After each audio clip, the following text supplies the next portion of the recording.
حضرتك بتجهزي السبوع دلوقتي؟ انا بجهز السبوع. اول حاجه بقى بعمل الملح هناك، السبع حبوب، وبحط معاه الملح، ده بيبقى فوق راس البيبي. بعد كده بقى بفكر اجي اخد السبوع. جيت اخد السبوع بقى بشوف الشوكولاتات الاول، وبعدين بشوف الحاجات بقى اللي هنحط فيها السوابيع. بنحط بقى، بنجهز كل الحاجات ديت، والمنخل اللي هو اللي احنا هنغربل فيه البيبي. تمام. وبعد كده بقى بنروح نعبي حاجه السبوع. وبعد كده بقى العيال بتتلم بقى، ونولع الشمع والاغاني والحاجات دي كلها. وبعد كده بقى بنعدي بقى الام على بتاع البخور بتاع البيبي، ونهز المولود ونغربله. وبعد كده بقى بنرش الملح بقى في البيت، ونقول اغاني بقى وحاجات يعني من زي دي. اغاني زي ايه؟ اغاني مثلا يا ملح دارنا كتر صغارنا.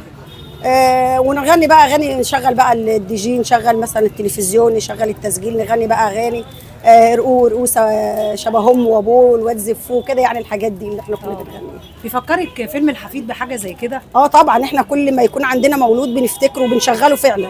بنشغل فيلم الحفيد. ايوه طبعا. لان دي من عاداتنا والحاجات يعني القديمه بتاعتنا. حضرتك من الشرقيه؟ من الشرقيه وغير الشرقيه، هو مصر كلها. مصر كلها بتحتفل طبعا بالسبوع. طبعا. هل بيختلف عادات الشرق وغير المحافظات الثانيه؟ طبعا، في العادات مثلا في الشرقيه، او مثلا في محافظات مش كله.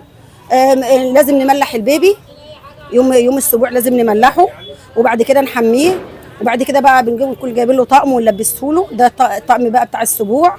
ونقول لك ما حدش يبوسه خالص ليله السبوع بتاعه ده، ما حدش يبوسه ولا يقرب منه لغايه تاني يوم الصبح. وبعدين نرش الملح اخر النهار تاني يوم السبوع. ما حدش برده ما نكنس المكان، عشان ده بيبقى فال مش حلو. يعني لازم نخلي الحاجه الملح والسبع حبوب يدنهم في البيت 24 ساعه. يعني ايه نملح الطفل؟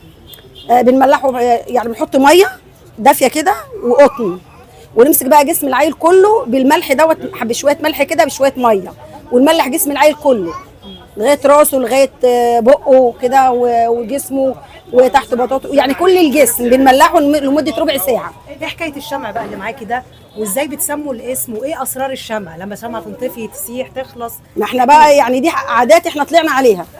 نقول لك مثلا احنا نحط 3 شمعات ونسمي، مثلا احنا عايزين نسمي 3 اسامي محددين. الام مثلا نفسها في اسم، الاب نفسه في اسم، الجده او الجد نفسه في اسم.